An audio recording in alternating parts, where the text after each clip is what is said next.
The upper moons are ranked for a reason, upper 1 being the strongest whilst upper 6 is the weakest. Infinity Castle introduced 2 replacement upper moons, sparking the discussion on whether they're stronger than the previous ranks. Kaigaku is the prime example of this. Due to the drop of the Infinity Castle movie, I thought it'd be pretty fitting to see whether he can beat Daki, the weaker member of the Upper Moon 6 pair. Both of these characters are pretty underrated, so I thought it'd be pretty nice to shed light on their scaling. But first I want to get something out of the way, and that is Daki will not have Gyutaro on her side for obvious reasons, as this will be a one-on-one. I will also be assuming that decapitation is a viable win con, meaning that you don't have to do it with a Nichiren blade. Just decapitating the opponent will be a victory. One last thing before the analysis, I want to talk about the anime. I want to talk about the anime versus the manga's canonicity. The anime is the official adaptation of the manga, and Ufotable has the rights to the series. But what is also important is that Koyohara also helped aid in the creation of the anime. Basically, the anime can help explain things in the manga, and it can be used for consistency.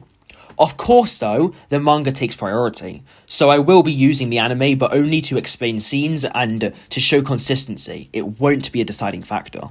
And of course, Infinity Castle spoilers ahead, that includes the movie and the manga, so you have been warned. The community loves to downplay Kaigaku by using Yushiro's statement.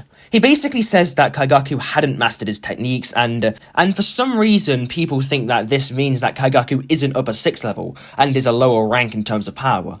Sure, his techniques aren't perfected, but that doesn't mean that he can't be upper moon 6 levels of power, especially since feats-wise he is a worthy upper rank. Other arguments for Kaigaku being lower moon level include the fact that he is merely a replacement for upper 6, and that he lost to a Slayer who wasn't even a Hashira. These arguments are pretty flawed, and I'll explain why. Muzan ranks him as upper 6 and not upper 5, whilst he ranks Nakime as upper 4 and not upper 5, leaving the 5th rank vacant. This shows that Muzan cares for his ranks. Kaigaku is also stated in the fanbook to have climbed the ranks, showing he earned that rank. If that isn't enough, he is narratively upper moon level, as he is treated as a boss entity in a castle of lower moon level demons. For Zenitsu not being a Hashira, it doesn't mean that he can't be Hashira level. In fact, Hairo implies Kinoe Rengoku to be stronger than Shinjiro. Zenitsu was also getting ragdolled by Kaigaku the whole fight and only won because he created the 7th form, which is a Hashira level feat. Now that I have established that Kaigaku is upper moon 6 level, I'm going to analyse the Daki side of things. Daki does hold the upper rank 6 spot, but Tengen says that she isn't strong enough to be an upper rank. This is what sparks the debate on whether she is or isn't upper rank level.